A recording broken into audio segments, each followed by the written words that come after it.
ಆತ್ಮೀಯ H16 news ಅರ್ಥಾತ್ ಸಿದ್ದರಾಮಯ್ಯಗೆ ಸ್ವಾಗತ. ನಾನು ನಿಮ್ಮವ MI ಅಥವಾ ಮಲ್ಲಪ್ಪ ಚೋತವಾರ್. ಆತ್ಮೀಯರೇ, ಜಿಲ್ಲೆಯ ರಾಜಕಾರಣದಲ್ಲಿ ಅದರಲ್ಲೂ ಮುಖ್ಯವಾಗಿ ಕಾಂಗ್ರೆಸ್ನಲ್ಲಿ ಹೊಂದಾಣಿಕೆ ಇಲ್ಲವಾ?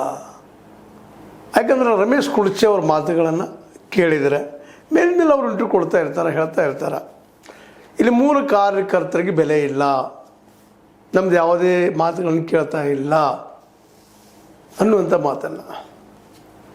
ಅಂದರೆ ಕೇವಲ ಉಸ್ತುವಾರಿ ಸಚಿವರಾದಂಥ ಸತೀಶ್ ಜಾರಕಿಹೊಳಿ ಮಾತು ನಡೀತದ, ನಮ್ಮದೇನು ನಡೆಯೋದಿಲ್ಲ. ಅದಕ್ಕಿಂತ ಗಂಭೀರವಾಗಿ ದುಡ್ಡಿದ್ದರೆ ಮಾತ್ರ ರಾಜಕೀಯ ಮಾಡುವಂಥದ್ದು ಅನ್ನೋ ಮಾತಾಡಿದರು. ದುಡ್ಡಿದ್ದವ್ರು ಇಲ್ವಾ, ಕಾರ್ಯಕರ್ತರಿಗೆ ಬೆಲೆ ಇಲ್ವಾ ಅನ್ನೋ ಪ್ರಶ್ನೆನೂ ಮಾಡಿದರು. ಇದು ರಮೇಶ್ ಕುರ್ಚಿ ಅವರು ಕೇವಲ ಮಾತು ಒಂದಲ್ಲ, ಭಾಳಷ್ಟು ಕಾಂಗ್ರೆಸ್ ಕಾರ್ಯಕರ್ತರು, ಕಾಂಗ್ರೆಸ್ಗೆ ದುಡಿದವರು, ಕಾಂಗ್ರೆಸ್ ಜೊತೆಗೆ ತಮ್ಮಂತ ಗುರುತಿಸ್ಕೊಂಡವರು ಮಾತಾಡುವಂಥ ಮಾತು ಹೊರಗೆ ಅಭಿವ್ಯಕ್ತ ಮಾಡ್ತಾ ಇಲ್ಲ, ಹೊರಗೆ ಹೇಳ್ತಾ ಇಲ್ಲ, ಒಳಗೆ ಚಡಪಡಿಸ್ತಾ ಇದ್ದಾರೆ. ಇವತ್ತು ಪಟ್ಟಣವ್ರಿಗೂ ಅಸಮಾಧಾನದ. ಅಶೋಕ್ ಪಟ್ಟಣವರು ಹಿರಿಯ ರಾಜಕಾರಣಿ ಕಾಂಗ್ರೆಸ್ನಲ್ಲೇ. ಇಲ್ಲಿವರೆಗೆ ಅವ್ರಿಗೆ ಏನಪ್ಪ ಅಂತಂದ್ರೆ ಸಿದ್ದರಾಮಯ್ಯ ಜೊತೆಗೆ ಬಾಗಿಲಲ್ಲಿ ಒಂದು ಬ್ಯಾಗ್ ಮಾತಾಡುವಂಥ ಪ್ರಸಂಗ ಮಾತ್ರ ಉಳದ. ಸ್ವಚ್ಛತೆಕೋ ಮತ್ತೇನೋ ಅಂತೇಳಿ ಮಿನಿಸ್ಟರ್ಶಿಪ್ ಸಿಕ್ಕಿಲ್ಲ, ಇಲ್ಲಿವರೆಗೆ ಸಿಗಬೇಕಾಗಿತ್ತು ಅನ್ನೋ ಅಸಮಾಧಾನದ. ಅದೇ ಕಾಲಕ್ಕೆ ನಮ್ಮ ಮಾಂತೇಶ್ ಕೌಜುಲಿ ಅವರಿಗೂ ಸಹ ಅಸಮಾಧಾನದ. ಬೆಳಗಾವಿ ಜಿಲ್ಲೆಯ ಏನು 11 ಜನರಲ್ಲಿ ಒಬ್ಬರಿಬ್ಬರನ್ನ ಬಿಟ್ಟರೆ ಉಳಿದವ್ರು ಎಲ್ಲರಲ್ಲೂ ಅಸಮಾಧಾನದ. ನಮಗೆ ಬೆಲೆ ಇಲ್ಲಪ್ಪ ಇಲ್ಲಿ ಕಾಂಗ್ರೆಸ್ನಲ್ಲೇ, ನಮ್ಮ ಮಾತು ಕೇಳ್ತಾ ಇಲ್ಲ, DK ಕೇಳ್ತಾ ಇಲ್ಲ, ಸಿದ್ದರಾಮಯ್ಯರು ಕೇಳ್ತಾ ಇಲ್ಲ. ಕೇವಲ ಸತೀಶ್ ಅವರು ಹೇಳ್ತಾರೆ, ಅವ್ರ ಮಾತು ಅಷ್ಟೇ ಸತ್ಯ, ಉಳಿದೆಲ್ಲ ಸುಳ್ಳು ಅನ್ನೋದು. ಅದಕ್ಕೆಲ್ಲ ತಮ್ಮಣ್ಣವರಂತೂ ಆ ಭಾಗದಲ್ಲೇ ನಿಮ್ಗೆ ಗೊತ್ತದ, ಪೂರ್ತಿಯಾಗಿ ವಿರೋಧವಾಗಿ ಮಾತಾಡುವಂಥದ್ದು ನಾವು ನೋಡ್ತಾ ಇದ್ವಿ. ಅವರು ಭಾಳಷ್ಟು ಅಸಂತುಷ್ಟಿದ್ದಾರೆ. ಒಟ್ಟಾರೆಯಾಗಿ ಇವೆಲ್ಲ ಚಿತ್ರ ನೋಡಿದಾಗ ಕಾಂಗ್ರೆಸ್ನಲ್ಲೇ ಒಳ ಗುದುಮುರುಗಿರ್ತೀವಿ ನಾವು, ಅಥವಾ ಭಿನ್ನಾಭಿಪ್ರಾಯ ಇರ್ತೀವಿ, ಭಾಳಷ್ಟು ತೀವ್ರ ಇದ್ದಾವೆ ಅಂತೇಳಿ. ಯಾಕಂದರೆ ಇವತ್ತು ನನ್ನ ಮಿನಿಸ್ಟರ್ ಮಾಡಲೇಬೇಕು ಅನ್ನುವಂಥ ಮಾತನ್ನು ಇವತ್ತು ಪಟ್ಟಣವ್ರು ಹೇಳ್ತಾ ಇದ್ದಾರೆ, ಒತ್ತಡ ತರ್ತಾ ಇದ್ದಾರೆ. ಸಹಜದ, ನಮಗೂ ಬೇಕಪ್ಪ, ಹಿರಿಯರಿದ್ದೀವಿ, ವರ್ಕ್ ಮಾಡೀವಿ ಅಂತೇಳಿ. ಹಿರಿತನದ ಹಿರಿಯರ ಇದ್ರೆ ನಮ್ಗೆ ಕೊಟ್ಟೋದ್ರೆ ಕೊಡ್ರಿ ಅಂತೇಳಿ. ಇನ್ನು ಲಕ್ಷ್ಮೀಬಾಯಿ ಹೆಬ್ಬಾಳ್ಕರ್ ಅವರಿಗೆ ಮತ್ತು ಇವ್ರ ಕುಟುಂಬಕ್ಕೆ, ನಮ್ಮ ಜಾರಕಿಹೊಳಿ ಕುಟುಂಬಕ್ಕೆ ಮೇಲೆ ಕಾಟಿದ್ದು ಸುಳ್ಳಲ್ಲ, ಹೊಂದಾಣಿಕೆ ಮಾಡ್ಕೊಂಡಿರ್ತಾರೆ ಅನಿವಾರ್ಯವಾಗಿ. ಆದರೂ ಒಳಗಿಂದೊಳಗೆ ಅಟ್ಟಾಗ ಅಫ್ವಾಲಿದ್ದೇ ಇದೆ. ಏನೋ ಈ ಸಲ 11 ಜನ ಆಗಿದ್ದಾರೆ ಕಾಂಗ್ರೆಸ್ಸಿಗರು, ಮುಂದಿನ ಸಲ 11 ಜನ ಆಯ್ಕೆಯಾಗಿ ಬರ್ತಾರ ಅನ್ನುವಂಥ ಮಾತುಗಳು. ಅದರಲ್ಲೂ ಇನ್ನೂ ಈ ಮಂತ್ರಿಗಿರಿ ಫೈನಲ್ ಆಗಿಲ್ಲ. ಒಂದು ವೇಳೆ ಮಂತ್ರಿಗಿರಿ ಸಿಗದೆ ಹೋದರೆ ಲಕ್ಷ್ಮಣ ಸವದಿ ಏನು ಮಾಡಬಲ್ಲರು ಅನ್ನುವಂಥ ಸಹಿತ ಇವತ್ತು ಚರ್ಚೆದಲ್ಲಿದ್ದಾವೆ. ಇವೆಲ್ಲ ಗಮನಿಸಿದಾಗ ಕಾಂಗ್ರೆಸ್ ಪಕ್ಷ ಇಲ್ಲೇ ಬೆಳಗಾವಿ ಜಿಲ್ಲೆಯಲ್ಲಿ ವೀಕ್ ಆಗ್ತಾ ಇದೆಯಾ ಅಂದ್ರೆ ಕೇವಲ ಜಾರಕಿಹೊಳಿ ಅದರಲ್ಲೂ ಸತೀಶ್ ಅವ್ರ ಮಾತ್ರ ಫೈನಲ್ ಆಗ್ತಾ ಇದೆಯಾ, ಇದು ಯಾವಾಗ ಹೋಗಬೇಕು ಅನ್ನುವಂಥ ಮಾತನ್ನು ಅವ್ರು ಪ್ರಶ್ನೆ ಮಾಡ್ತಾ ಇದ್ದಾರೆ. ಯಾವಾಗ ಹೋಗ್ತದ ಅಂತ ಕನಸು ಕಾಣ್ತಾ ಇದ್ದಾರೆ.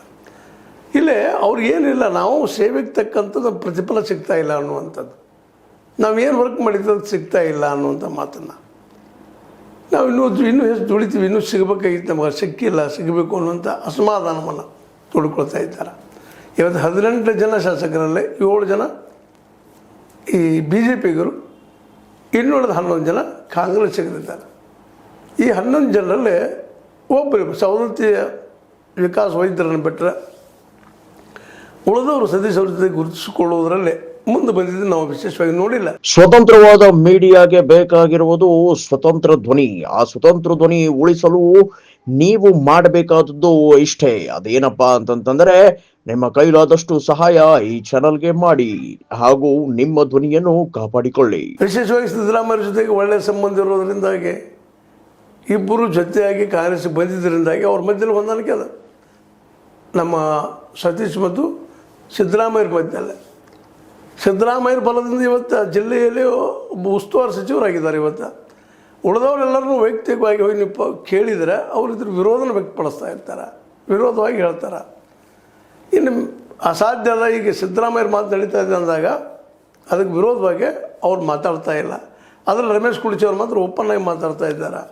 ಇವರು ಕಾರ್ಯಕರ್ತನ ಬೆಳೆಸ್ತಾ ಇಲ್ಲ, ಕಾಂಗ್ರೆಸ್ ಪಕ್ಷವನ್ನು ನಾಶ ಮಾಡ್ತಾ ಇದ್ದಾರೆ, ನೆಕ್ಸ್ಟ್ ಟೈಮ್ BJPನ ಆಗ್ತದೆ ಇಲ್ಲೆಲ್ಲ ಭಾಗದಲ್ಲೇ ಮತ್ತು ಅಲ್ಪಸಂಖ್ಯಾತ ಆಗ್ತದೆ ಕಾಂಗ್ರೆಸ್ಸು ಅನ್ನುವಂಥ ಮಾತು ಮಾತಾಡ್ತಾ ಇದ್ದಾರೆ. ಇದೆಲ್ಲ ಕೇಳಿದಾಗ ಇನ್ನೂ ಕೆಲವು ಈ ಅಲ್ಲಲ್ಲಿ ಹೋಗಿ ಮಾತಾಡಿಸಿದಾಗ ಬಂದು ಗಟ್ಟಿತನದ ಸುದ್ದಿಗಳು ಬಂದಿದ್ದೇನಪ್ಪ ಅಂದ್ರೆ ಈ ಸಲ ಬಿ ಜೆ ಪಿ ಕಡೆ ಒಲವು ಹೆಚ್ಚದ ಅನ್ನುವಂಥ ಮಾತುಗಳು. ಅದರಲ್ಲೂ ಈ ಮುಖ್ಯವಾಗಿ ರಮೇಶ್ ಕತ್ತಿ ಅವ್ರ ಜೊತೆಗೆ ಮತ್ತು ಇವರ ಮಧ್ಯದಲ್ಲಿ ಏನು ಒಂದು ತಿಕ್ಕಾಟ ಬಂತು. ಆ ಸಂದರ್ಭದಲ್ಲಿ ಬಿ ಜೆ ಪಿ ಅದನ್ನು ಸದುಪಯೋಗ ಮಾಡಿಕೊಂಡು ಎಲ್ಲರೂ ಒಟ್ಟುಗೂಡಿಸ್ತಾ ಇದೆ. ಬಿ ಜೆ ಪಿ ಶಾಸಕರನ್ನಷ್ಟೇ ಅಲ್ಲ, ಬೇರೆ ಬೇರೆ ಕ್ಷೇತ್ರದಲ್ಲೂ ಸಹಿತ ಬಿ ಜೆ ಪಿ ಸಂಬಂಧಿಸಿದಂಗ ಅನೇಕ ಕಾರ್ಯಗಳನ್ನು ಅನೇಕ ಕಾರ್ಯಕರ್ತರನ್ನು ಗುರುತಿಸ್ಕೊಳ್ತಾ ಇದೆ ಅಂತ. ಅದರಲ್ಲೂ ಬಿ ಎಲ್ ಸಂತೋಷ್ ಅವರು ಬಂದು ಓಪನ್ ಆಗಿ ಸತೀಶ್ ಅವರ ಸ್ಮಶಾನದ ಒಂದು ಏನು ಅವರು ಕಾರ್ಯಕ್ರಮದ ಅದು ವಿರೋಧ ಮಾಡಿ ಹೋಗಿದ್ದಾರೆ. ಅದೇ ಕಾಲಕ್ಕೆ ಕನೇರಿ ಶ್ರೀ ಅವರು ಸಹಿತ ಗೊತ್ತದೆ ನಿಮಗೆ, ಅವರು ಬಂದು ಮಾತಾಡಿ ಹೋಗಿದ್ದಾರೆ, ಮಾತಾಡ್ತಾ ಇರ್ತಾರೆ ಮೇಲೆ. ಅಂದ್ರೆ ಬಿ ಜೆ ಪಿ ತನ್ನೊಳಗೆ ತಾನು ಸಂಘಟನೆ ಹೆಚ್ಚು ಮಾಡ್ಕೊಳ್ತಾ ಇದೆ. ಆದರೆ ಅದೇ ಕಾಲಕ್ಕೆ ಕಾಂಗ್ರೆಸ್ ಸಂಘಟನೆ ಆಗ್ತಾ ಇಲ್ಲ ಅನ್ನೋದು ರಮೇಶ್ ಕುರ್ಜಿ ಅವರ ಸ್ಪಷ್ಟ ಅಭಿಪ್ರಾಯ, ಅವ್ರ ಜೊತೆಗಾರದ್ದು ಸಹಿತ.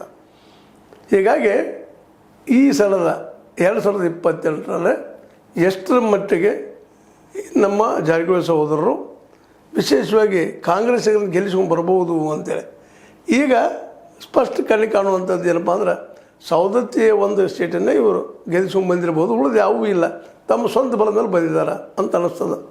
ಮತ್ತು ಅವರ ಅನಿವಾರ್ಯವೇ ರಾಜ್ಯದಲ್ಲಿ ಮಾತಾಡ್ತಿರ್ಬೋದು, ಬಟ್ ಅವ್ರು ತಮ್ಮ ಸ್ವಂತ ವ್ಯಕ್ತಿತ್ವ ಪಡೆದಿದ್ದಾರೆ.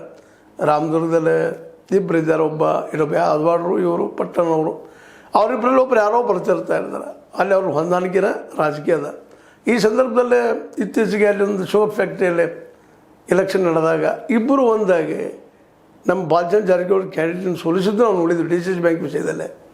ಇವೆಲ್ಲನೂ ಗಮನಿಸಿದಾಗ ಅಲ್ಲೇ ಗಟ್ಟದ ಇವತ್ತು ರಾಮದುರ್ಗ ಇರಲಿ, ಬೈಲಹೊಂಗಲ ಇರಲಿ, ಮುಂದೆ ಅದೇ ಕಾಲಕ್ಕೆ ನಮ್ಮ ಲಕ್ಷ್ಮೀಬಾಯಿ ಹೆಬ್ಬಾಳ್ಕರ್ ಅವರು ಸಹಿತ ಇರ್ಬೋದು, ಮೇಲ್ಪದಲ್ಲಿ ದೋಸ್ತಿ ಇರ್ಬೋದು, ಬಟ್ ಒಳಗೆ ಅವರು ಕತ್ತಿ ಮುಗಿಸೋದು ನಾವು ನೋಡ್ತಾ ಇರ್ತೀವಿ.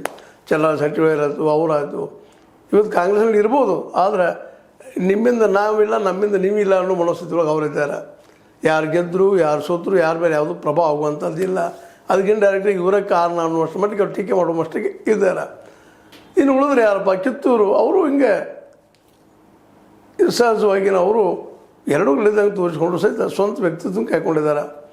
ಇನ್ನು ನೀವು ಹೆಂಗೆ ಬಂದರೆ ಇಲ್ಲೇ ರಾಯವಾಗಿ ಬಂದ್ರಿ ಅಥವಾ ನಮ್ಮ ಕುಡ್ಸಿಗೆ ಬಂದ್ರಿ, ಅಲ್ಲಿ ಬಂದಾಗ ಮಹೇಶ್ ತಮ್ಮಣ್ಣವರಾಗಿರ್ಬೋದು, ಇನ್ನುಳಿದವರಾಗಿರ್ಬೋದು, ನಮ್ಮ ಲಕ್ಷ್ಮಣ್ ಸವದಿ ಅವರಾಗಿರ್ಬೋದು, ಇವರೆಲ್ಲರೂ ಸ್ಪಷ್ಟವಾಗಿ ನಾವೇನಪ್ಪ ಇವರು ನಮ್ಮ ಸತೀಶ್ ಅವರ ಪ್ರಭಾವದಿಂದ ಆರಿಸಿ ಬಂದಿದ್ದೀವಿ ಅಂತೇಳಿ ಹೇಳ್ಕೊಳ್ಳಿಕ್ಕೆ ಹೋಗೋದಿಲ್ಲ, ನಾವು ಸ್ವಂತ ಬಲದಿಂದ ಬಂದಿದ್ದೀವಿ ಅಂತ ಹೇಳ್ತಾ ಇದ್ದಾರೆ.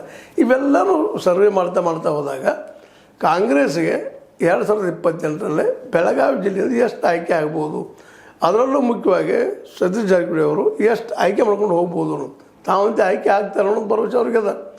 ಎಮ್ಕನ್ಮಡಿಯಲ್ಲಿ ಈ ಸಲ ಅದು ಕಷ್ಟದ ಆಮದು ಬೇರೆ, ಆದರೂ ಅವ್ರು ಗೆಲ್ತೀನಿ ಅನ್ನೋದು ಅವ್ರ ಸ್ವಭಾವ ಅದ. ಮೋಸ್ಟ್ಲಿ ಗೆಲ್ಬೋದು, ಗೆಲ್ಲಿಕ್ಕಿಲ್ಲ ಆಮದು ಬೇರೆ.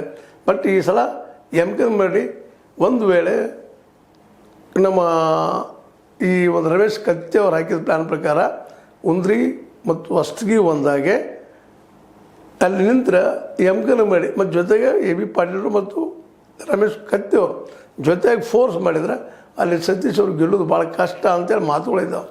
ಹೀಗಾಗಿ ಒಟ್ಟಾರೆಯಾಗಿ ಕಾಂಗ್ರೆಸ್ ಬೆಳಗಾವಿ ಜಿಲ್ಲೆಯಲ್ಲಿ ನಿಧಾನಕ್ಕೆ ಕುಸಿತಾ ಇದೆಯಾ?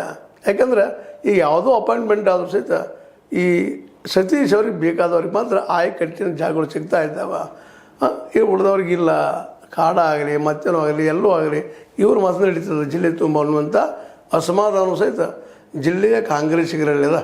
ಹೀಗಾಗಿ ಈ ಸಲದ 2022 ಚುನಾವಣೆಯಲ್ಲಿ ಎಷ್ಟರ ಮಟ್ಟಿಗೆ ಸತೀಶ್ ಅವರು ತಮ್ಮ ಕಾಂಗ್ರೆಸ್ಸನ್ನು ಗೆಲ್ಲಿಸ್ಕೊಂಡು ಬರ್ಬೋದು, ಎಷ್ಟು ಜನ ತರ್ಬೋದು ಅನ್ನೋದು ಇವತ್ತು ಪಾರ್ಟಿಯಲ್ಲಿ ಚರ್ಚೆನೂ ಆಗ್ತಾಯಿದೆ ಅಂತೇಳಿ. ಜೊತೆಗೆ ಡಿ ಕೆ ಶಿವಕುಮಾರ್ ಅವರು ಸಹಿತ ಇವೆಲ್ಲದನ್ನು ಕಣ್ಣಿಟ್ಕೊಂಡು ಸಾಧ್ಯಷ್ಟು ಮಟ್ಟಿಗೆ ಅವರ ವಿರೋಧಿಗಳನ್ನು ಅಂದ್ರೆ ಜಾರಕಿಹೊಳಿ ವಿರೋಧಿಗಳನ್ನ ತಮ್ಮತ್ತು ಸೆಳೆಯುವಲ್ಲೇ ಗಣೇಶ್ ಹುಕ್ಕೇರಿ ಆಗಿರ್ಬೋದು, ಅಲ್ಲೇ ಲಕ್ಷ್ಮಣ ಸವದಿ ಅವರಾಗಿರ್ಬೋದು, ಮಹೇಶ್ ತಮ್ಮಣ್ಣವರಾಗಿರ್ಬೋದು, ಈ ಕಡೆಯಲ್ಲಿ ಬಂದ ಪಟ್ಟಣರು ಸಿದ್ದರಾಮಯ್ಯ ಜೊತೆ ಕಾಣಿಸ್ಕೊಂಡ್ರು ಸಹಿತ ಅವರು ಡಿ ಕೆ ಜೊತೆಗೆ ಹೊಂದಾಣಿಕೆಯಲ್ಲಿದ್ದಾರೆ.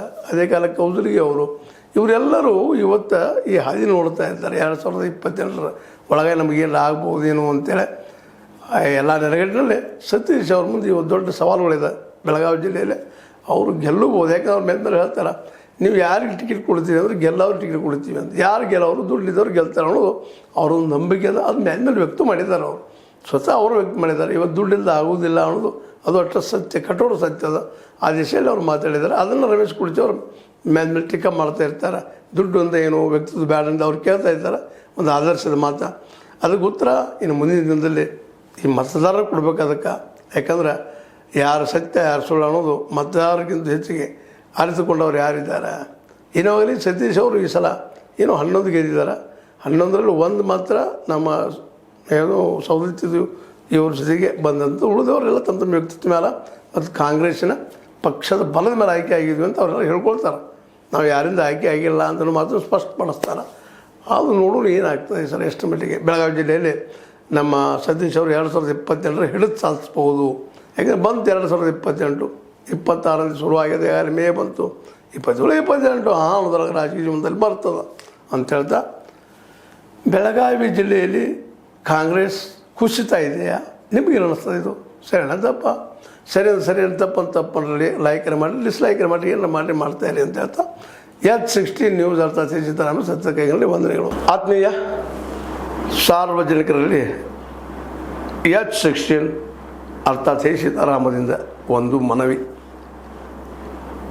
ಈ ಸಂಸ್ಥೆ ಭ್ರಷ್ಟಾಚಾರ, ಅನ್ಯಾಯ, ಅತ್ಯಾಚಾರಗಳಿಂದ ನೊಂದವರ ವೇದಿಕೆ. ಅನ್ಯಾಯಕೋರರ, ಭೂಗಳ್ಳರ, ನಶಾ ಸಾರಾಯಿ ಮಾಫಿಯಾಗಳ ವಿರುದ್ಧದ ಧ್ವನಿ. ರೈತರ, ಕೂಲಿಕಾರ, ಕಾರ್ಮಿಕರ, ಬಿದ್ದ ಸಮುದಾಯ ಜನರ ಧ್ವನಿ. ಬೆಂಬಲವಾಗಿ ನಿಂತು ತನುಮನ ಧನದ ಸಹಾಯಕ್ಕೆ ಸಾರ್ವಜನಿಕರಲ್ಲಿ ಕೋರಿಕೆ. ದಾನದ ಸಹಾಯ ನೀಡಿ ಸ್ವಾತಂತ್ರ್ಯ ಪತ್ರಿಕೋದ್ಯಮ ಉಳಿಸಿ ಬೆಳೆಸಿ. ವಂದನೆಗಳು. ತಮ್ಮನ್ನೇ ನಂಬಿರುವ ಮಲ್ಲಪ್ಪ ಇ ಜೋತಾವರ್. ಈ ಕೆಳಗಿನ QR ಸ್ಕ್ಯಾನ್ ಮಾಡಿ ಅಥವಾ ಈ ನಂಬರ್ ಅಂದರೆ 7411402405ಗೆ ಇಲ್ಲ 9686864852ಗೆ ನೀವು ಫೋನ್ಪೇ ಮಾಡಿ, ಪೇಟಿಎಮ್ ಮಾಡಿ ಅಥವಾ ಇನ್ನಾವುದೇ ಮಾಧ್ಯಮದಿಂದ ಗೂಗಲ್ ಮೂಲಕ ಸಹಾಯ ಮಾಡಿ ಈ ಪ್ರಾಮಾಣಿಕ ಪತ್ರಿಕೋದ್ಯಮವನ್ನು ಉಳಿಸಿ ಅಂತ ಮತ್ತೊಮ್ಮೆ ಮನವಿ. ವಂದನೆಗಳು.